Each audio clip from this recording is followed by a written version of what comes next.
Assalamualaikum warahmatullahi wabarakatuh. Alhamdulillahirabbil alamin wassalatu wassalamu ala asyrafil anbiya'i wal mursalin sayyidina Muhammadin wa ala alihi wa ashabihi ajma'in. Amma ba'd. Apa khabar tuan-tuan puan-puan yang berada di rumah sekalian? Mudah-mudahan semua kita berada dalam keadaan yang sihat sejahtera. Dalam proses pengajian kita pada hari ini, pengajian mengenai hadis Nabi sallallahu alaihi wasallam. Seperti biasa, kita mulakan pengajian kita dalam program My Hadis Time Rasulullah Suri Teladan ini dengan bacaan satu hadis yang berkaitan dengan Ramadan, iaitu hadis Rasulullah sallallahu alaihi wasallam pernah menyebutkan, Rasulullah bersabda, man nasiya wa huwa shaimun fa akala aw shariba falyutim saumahu fa innama at'amahu Allahu wa saqahu, rawahul Bukhari. Dalam hadis yang diriwayatkan oleh Al-Imam Bukhari, Rasulullah ada menyebutkan, dia kata siapa yang terlupa dalam keadaan dia berpuasa, dia termakan dan dia terminum, maka Rasulullah kata teruskan sahaja berpuasa, fa innama at'amahu Allah. Sesungguhnya sebenarnya Allah Taala bagi can dia ataupun Allah Taala beri dia makan ataupun meminumkan dia kerana dia terlupa. Maknanya menarik hadis ni tuan-tuan puan-puan, kalau kita terlupa dah termakan sikit tu maka tak mengapa, Rasulullah kata teruskan puasa kerana itu adalah kelebihan ataupun mungkin kelonggaran yang diberikan oleh Allah Taala kepada kita. Baik, seperti biasa bersama dengan saya dalam sesi perbincangan kita pada hari ini Ustaz Husaini. Apa khabar? Sihat doktor, sudah sihat doktor. Alhamdulillah. Ustaz Husaini ada ke terlupa termakan ke waktu puasa ni? Pernah juga dululah. Pernah juga. Makan sampai kenyang teruslah? Tidak. Kadang-kadang kecil-kecil dulu jelah. Oh, kecil-kecil dulu tak mengapa. Baik. Baik tuan-tuan puan-puan, kalau kita perhatikan dalam perbincangan hadis kita semalam, kita ada menceritakan mengenai tentang kefarduan berpuasa. Ustaz Husaini telah bacakan tentang ayat berpuasa, manakala dalam hadis kita bincangkan mengenai tentang pintu rayyan, pintu yang dikhususkan buat orang yang berpuasa. Maka pada hari ini perbincangan kita sedikit sebanyak berkaitan juga tentang puasa. Mengenai apa hadis yang akan kita pilih pada hari ini? Jangan nantikan dahulu, kita akan dengarkan dahulu bacaan yang akan disampaikan oleh Ustaz Husaini. Dipersilakan Ustaz. Terima kasih doktor. Assalamualaikum warahmatullahi wabarakatuh. Tuan-tuan dan puan-puan yang dirahmati Allah Subhanahu wa taala, apa khabar semua? Insya-Allah hari ini saya mengharapkan tuan-tuan dan puan-puan bersedia dengan mushaf masing-masing. Kita lihat suratul Baqarah ayat yang ke-187. Sama-sama kita dengarkan, kita tengok apakah panduan yang ingin ditunjukkan oleh Allah Subhanahu wa taala dalam ayat ini, insya-Allah. A'udzubillahi minasyaitonir rajim. Uhilla lakum lailatas siyamir rafathu ila nisaikum hunna libasul lakum wa antum libasul lahun. علم الله أنكم كنتم تختانون أنفسكم فتاب عليكم وعفى عنكم فالآن باشروهن وابتغوا ما كتب الله لكم وكلوا واشربوا حتى يتبين لكم الخيط الأبيض من الخيط الأسود من الفجر ثم أتموا الصيام إلى الليل ولا تباشروهن وأنتم عاكفون في المساجد تلك حدود الله فلا تقربوها كذلك يبين الله آياته للناس لعلهم يتقون. Sadaqallahul azim. Sadaqallahul azim. Begitulah bacaan Ustaz Husaini tadi mengenai tentang perkara yang boleh dilakukan ketika berpuasa dan pada malam kita berpuasa. Maka dalam pengajian kita pada hari ini kita akan bacakan satu hadis yang kita telah pilih berkaitan juga dengan puasa. iaitu tentang bagaimana puasa ini akan menjadi perisai buat orang yang beriman. Mari tuan-tuan puan-puan yang berada di rumah, sama-sama kita bacakan hadis ini.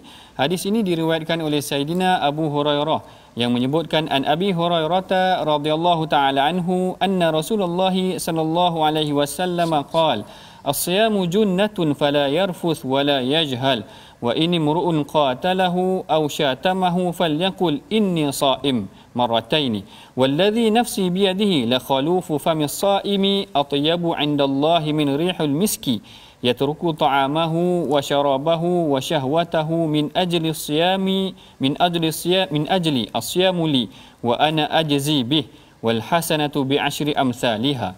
Maksudnya daripada Abu Hurairah radhiyallahu taala anhu bahawa Rasulullah sallallahu alaihi wasallam bersabda, puasa itu perisai, maka janganlah berkata kotor dan melakukan kebodohan, sesuatu perkara yang dosa dan sia-sia. Jika seseorang melawannya atau menghinanya, maka katakanlah aku sedang berpuasa sebanyak 2 kali. Demi Allah yang jiwaku berada di tangannya, bau mulut orang yang berpuasa di sisi Allah lebih wangi berbanding wangian kasturi. Allah berkata, orang berpuasa itu meninggalkan makanan, minuman dan syahwatnya kerana aku. Puasa itu adalah untukku dan aku sendiri yang memberikan ganjarannya. Kebaikan itu akan dibalas dengan 10 ganjaran yang seumpama dengannya. Hadis ini diriwayatkan oleh Al-Imam Bukhari. Baik tuan-tuan yang puan-puan yang dirahmati Allah sekalian, penghuraian tentang hadis ini kita akan lanjutkan lagi perbincangannya selepas daripada ini. Jangan ke mana-mana, temui kami dalam program My Hadis Time Rasulullah Suri Teladan.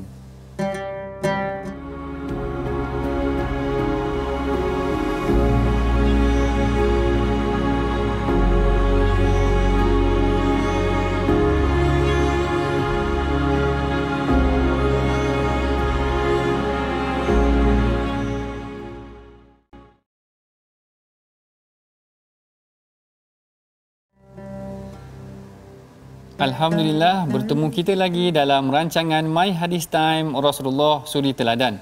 Dalam rancangan ini kita telah membicarakan pada hari ini mengenai tentang kelebihan orang yang berpuasa, bahkan hadis tentang bagaimana puasa boleh dijadikan perisai buat orang yang beriman. Hadis ini sebenarnya sangat istimewa, tapi sebelum kita lanjutkan perbincangan kita mengenai hadis ini, mari sama-sama kita perhatikan dahulu maknanya siapakah perawi yang meriwayatkan hadis ni? Siapa perawi yang meriwayatkan hadis ni Ustaz Saini? Baik. Perawi dia sangat orang kata famous. Banyak kali kita dengar. Betul. Iaitu sahabat Nabi sallallahu alaihi wasallam, iaitu Sayyidina Abu Hurairah. Betul. Seperti mana yang pernah disebutkan sebelum ni, mungkin tuan-tuan dan puan-puan ada yang terlupa dan ada yang teringat ya doktor. Mungkin kita boleh ingatkan, merupakan sahabat yang di mana mempunyai masa lebih kurang 3 tahun bersama dengan Nabi sallallahu alaihi wasallam, tetapi adalah yang paling banyak meriwayatkan hadis. Baik. Yang itu yang kita telah selalu ulang Ustaz Husaini, tapi kali ni saya ambil angle ataupun sudut yang sedikit berbeza. Saya nak cerita tentang bagaimana Sayyidina Abu Hurairah ni dikritik oleh orientalis. Ustaz Husaini tahu tak orientalis tu apa? Orientalis ni macam orang barat ke macam mana? Betul lah. Orientalis ni adalah pengkaji daripada barat, ambil daripada perkataan oriental. Maknanya orang yang mengkaji tentang Orient, iaitu timur, yang berasal daripada barat, maknanya orang barat yang mengkaji tentang Islam. Yang ni salah satu subjek yang saya mengajar di USIM maknanya bagaimana orientalis mengkritik ataupun mengkaji tentang Al-Quran dan hadis. Salah sebuah kritikan yang dikenakan ke atas Abu Hurairah adalah salah sebuah kritikan yang dikenakan oleh orientalis ke atas hadis adalah mereka mengkritik Abu Hurairah. Seorang tokoh mereka yang terkenal namanya Ignaz Gottsicher. Ignaz Gottsicher ni orang Hungary. Orang Hungary, bukan orang lapar, orang Hungary maknanya berasal daripada Hungary. Dia berasal daripada barat, tapi dia belajar di Azhar. Masya Allah. Maknanya dia terror bahasa Arab. Dan bila dia belajar tentang hadis, dia sebenarnya bila balik semula ke negara dia, dia mengkritik tentang hadis. Salah satunya dia mengkritik tentang Abu Hurairah, yang dia katakan, yang ni sama-sama kita perhatikan. Yang ni kita telah notakan dalam slide kita. Mari sama-sama tuan-tuan puan-puan yang berada di rumah, kita perhatikan dalam slide yang kita sediakan pada hari ini, iaitu Sayyidina Abu Hurairah ni adalah seorang yang pernah dikritik oleh golongan orientalis yang saya sebutkan tadi, namanya Ignaz Gottsicher. Yang keduanya, mereka ingin menimbulkan keraguan terhadap Abu Hurairah. Dan yang ketiganya, salah satu hadis yang dikritik adalah hadis tentang membunuh anjing liar. Yang ni saya akan huraikan sedikit. Yang pertamanya dikritik oleh orientalis tadi, namanya Ignaz Gotziher, mengkritik Abu Hurairah kerana Abu Hurairah adalah seorang perawi yang paling banyak meriwayatkan hadis. Kalau kita berjaya meragukan manusia tentang tokoh perawi ni, maka kita berjaya menjejaskan ribuan hadis yang telah disampaikan oleh dia.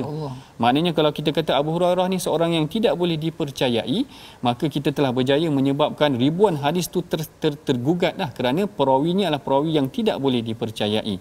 Salah satu hadis yang dikritik adalah hadis mengenai membunuh anjing liar. Yang mana kalau Ustaz Husaini nak tahu, Abu Hurairah ni dia suka binatang apa? Kucing dah. Dia suka kucing. Jadi orientalis ni kritik, Gotziher kritik, dia kata Abu Hurairah ni riwayatkan hadis tentang bunuh anjing liar kerana dia suka kucing. Salah satu argumen yang dia katakan, kerana hadis yang amaran Nabi biqatlil kilab, Rasulullah suruh membunuh anjing ni diriwayatkan oleh Abu Hurairah. Jadi Gotziher rasa macam sebenarnya Abu Hurairah ni bias dekat sini. Mungkin sebabkan kerana dia suka anjing, dia suka kucing, lalu dia arahkan ataupun dia mereka hadis supaya dikatakan Rasulullah suruh membunuh anjing. Pada hakikatnya sebenarnya hadis tersebut bukan sahaja diriwayatkan oleh Abu Hurairah, dia diriwayatkan juga oleh beberapa sahabat yang lain yang menunjukkan sebenarnya hadis tersebut bukanlah direka oleh Abu Hurairah. Baik, kita kembali perbincangan kita kepada puasa ni sebagai perisai, iaitu as-siyamu junnah. Yang mana kalau kita perhatikan dekat sini bagaimana sebenarnya Al-Imam Ibnu Athir ada menyebutkan apa yang dimaksudkan dengan junnah ini adalah dia menjadi perisai daripada melakukan perkara yang tidak elok. Kalau kita tengok hari ini, Ustaz ni ada tak orang yang masih berpuasa tapi melakukan perkara yang tidak elok? Kalau kita tengok memang ramailah, Doktor. Betul. Kalau dia berpuasa tetapi mulutnya itu tidak lekang daripada mengatakan perkara yang tidak baik. Yang ni yang kita katakan sebenarnya tak kena dengan konsep puasa yang digariskan dalam Islam. Kerana dalam sebuah hadis Rasulullah SAW ada menyebutkan, baginda berkata, man lam yada' qaulu zur wal amalu bihi falaysa lillahi hajatan an yada' ta'amahu wa syarabah. Rasulullah kata, kalaulah kamu tak berjaya nak meninggalkan kata-kata yang tak elok, maka tak payahlah berpuasa, ataupun seakan-akan maknanya tak sampai konsep puasa yang sebenarnya Allah Ta'ala nakkan kepada kita ataupun daripada kita tadi. Bahkan istimewanya hadis ni, yang pertama ceritakan puasa tu sebagai perisai. Yang kedua juga hadis ni menceritakan Allah Ta'ala sendiri menyandarkan amalan puasa tu kepada diri dia. Allah Ta'ala kata as-siyamu li, puasa tu adalah untuk aku. Dalam amalan yang lain mungkin tidak disebutkan sedemikian, tetapi khusus untuk puasa Allah Ta'ala kata amalan puasa ni adalah untuk aku, wa ana ajzi bih, dan aku yang memberikan ganjaran kepada orang yang berpuasa. Hadis ni sebenarnya agak aneh. Kenapa Allah Ta'ala kata aku yang memberikan ganjaran? Sebab orang solat pun Allah Ta'ala yang berikan ganjaran juga. Orang yang menunaikan zakat pun Allah Ta'ala berikan ganjaran juga. Tapi sebenarnya apa yang dimaksudkan dengan Allah Ta'ala yang memberikan ganjaran kepada orang yang berpuasa? Kita akan teruskan perbincangan mengenai topik ini dalam sesi selepas daripada ini. Jangan ke mana-mana. Tunggu kami dalam rancangan My Hadis Time Rasulullah Suri Teladan.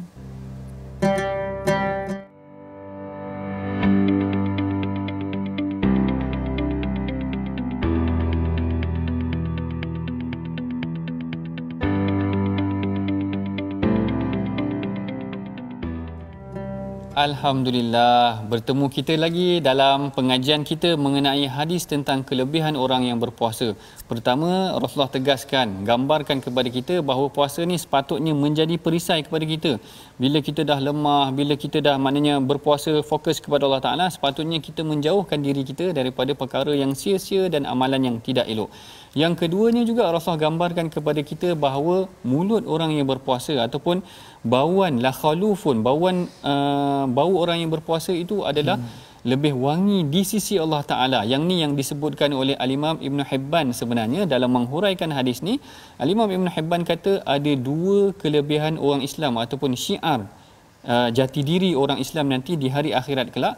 Yang pertama adalah bauan mulut mereka wangi kerana kesan puasa mereka, yang pertama. Yang kedua, wajah mereka akan berseri akibat kesan daripada wuduk mereka. Yang ni kelebihan orang yang berpuasa. Tuan-tuan, puan-puan, jangan lupa ataupun konsisten, jangan lakukan maksiat ketika kita berpuasa. Dan yang ketiga, macam yang saya sebutkan sebelum ni, Allah Ta'ala kata aku yang berikan ganjaran kepada orang yang berpuasa. Heran hadis ni, kerana kalau ikutkan puasa solat pun Allah Ta'ala yang berikan ganjaran.